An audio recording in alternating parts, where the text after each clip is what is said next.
वर्धा जिल्ह्यातील शिरसगाव गावात काल रात्री अचानक वाढलेल्या विद्युत प्रवाहामुळे मोठा गोंधळ उडाला असून अनेक नागरिकांच्या घरातील विद्युत उपकरणे जळून खाक झाली आहेत. नमस्कार, आपण बघत आहात महान्यूज 7 करिता मी नंदिनी बर्वे.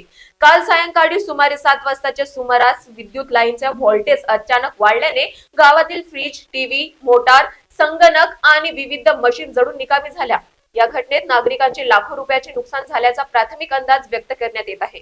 या घटनेनंतर संतप्त नागरिकांनी विद्युत विभागाच्या अल्लीपूर कार्यालयात जाऊन तातडीने नुकसान भरपाई देण्याची मागणी केली आहे. गावात नियमित देखभाल होत नसल्याचा आरोप नागरिकांनी केला असून अनेक ठिकाणी विद्युत तारा लोंबत आहेत, खांब जीर्ण झालेत.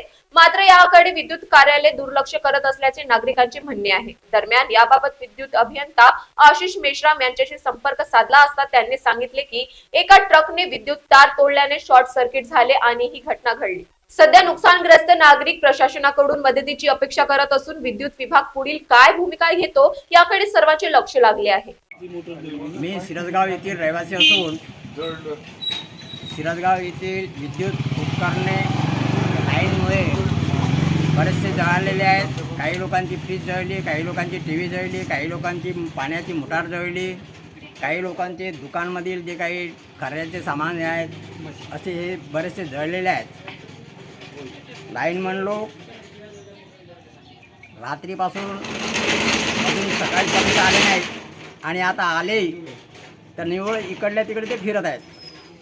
कोणत्याही प्रकारच्या कोणत्या खंब्यावरती जाऊन किंवा काही त्याच्याकडे देखरेख करून राहिलेले नाही आणि निव्वळ दारू पिऊन ते फिरत आहेत सर.